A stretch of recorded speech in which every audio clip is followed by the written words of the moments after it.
Matt, Square, not surprisingly, reported another very impressive quarter. It was one that I felt like, after PayPal's quarter earlier in the week, it seemed like Square was set up to report some good numbers, and they didn't disappoint. Um, there were a lot of numbers here that really make you feel like this business just continues to do a lot of good things. I mean, total net revenue crossed the $3 billion mark. It was up 148% if you exclude Caviar, which they sold off a while back. What stood out to you in this most recent quarter for Square? Well, I've been following Square's brokerage efforts for a while because I love the Cash App. The Cash App Yeah. users doubled year over year, which is really impressive at this stage, considering how big it is.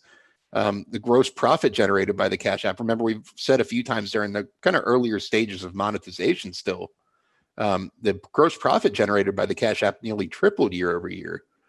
Remember they rolled out their stock trading feature on the Cash App.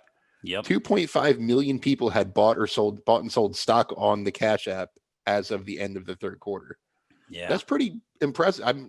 I don't know the stats, but I'm sure when TD Ameritrade was invented, for example, they didn't get to 2.5 million that quick. It's a lot. And they said, billions of dollars have already been traded by the end of the third quarter. I saw that snippet, and that was one that was something that really stood out to me as well. Yeah. And I mean, not only is their growth impressive, but it's accelerating over the past, 6-7 quarters. They've grown consistently at like a 30 to 40% year over year revenue pace. This quarter, gross profit rather. Gross profit was up 63% this quarter. So not only are they still keeping their growth trajectory alive, but it's kind of like it's going kind of parabolic right now. It's what you want to see. It's what you want to see. Square's quarter was pretty impressive. I bought Square a while ago. I never really envisioned it would turn into what it has. I just thought it was a really interesting payment processing platform, to be honest with you. My only problem with Square is that I didn't buy more back in 2015 or whenever it was the IPO was. Yeah, I've been a very happy shareholder as well, and my daughter's own shares, they feel pretty good about that. I can't say that I found really anything in the quarter that concerned me. I think one thing to note, and this is not a mark against them. As a matter of fact, I think I really actually I credit them for this.